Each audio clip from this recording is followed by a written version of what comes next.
91. Like your body, your mind also gets tired, so refresh it by wise sayings. 92. That knowledge which remains only on your tongue is very superficial. The intrinsic value of knowledge is that you act upon it. 93. Take care and do not pray to the Lord, saying, Lord, I pray to you to protect and guard me from temptations and trials, for there is none who is not tempted and tried, but beseech him to guard you against such temptation as may lead you towards wickedness and sins, because Allah says in His holy book, know that your wealth and children are temptations. Surah Al-Anfal 8:28. It means Allah tried people through wealth and children so that it may be tested as to who is content with what he gets honestly and who is thankful to Allah for the position he is placed in with regard to his children. Though Allah knows them better than even they know themselves, yet those trials and tests are for the purpose of their realizing and knowing those deeds which merit reward or which deserve punishment. There are some people who love to have male children and hate daughters, and there are some who simply crave for wealth and hate poverty. 94. Imam Ali was asked the meaning of being well off or well provided for. Imam Ali replied,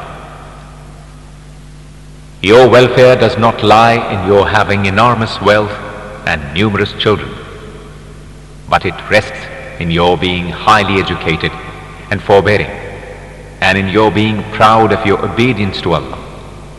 If you do a good deed, then thank Allah for it, and if you commit a sin, then repent and atone for it. In this world there is a real welfare for two kinds of people. One is the person who, when commits a sin, atones for it, and the other is anxious to do good as much as possible. 95. Importance of the deeds that you have done with fear of Allah cannot be minimized.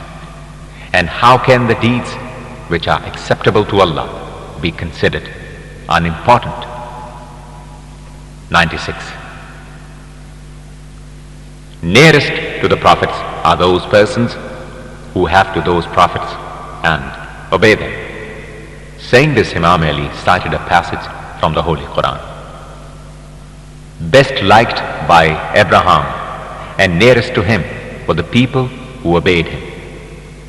He further said that the present times are the times of our Holy Prophet and his faithful followers. The best friend of our Holy Prophet is he who, though not related to him, obeys the orders of Allah, and his greatest enemy is the man who, though related to him, disobeys Allah. 97.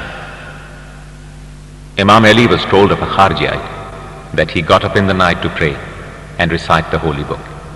Imam Ali said, to sleep with having sincere faith in religion and Allah is better than to pray with wavering faith.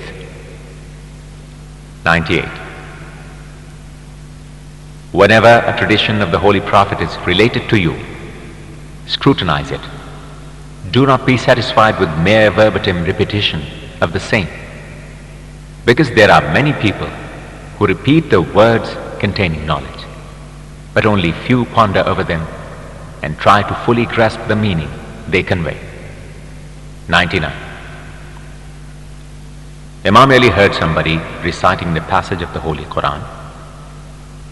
We belong to Allah and our return is towards Him. Imam Ali said, how true it is. Our declaring that we belong to Allah indicates that we accept Him as our Master, Owner and Lord.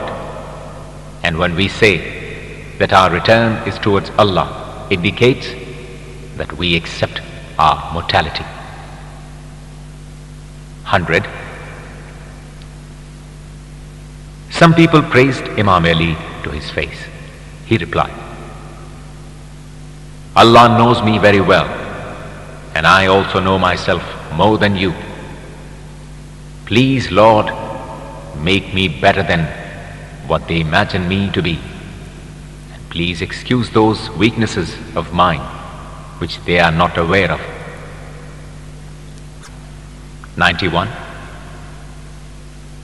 Like your body, your mind also gets tired, so refresh it by wise sayings. 92. That knowledge which remains only on your tongue is very superficial.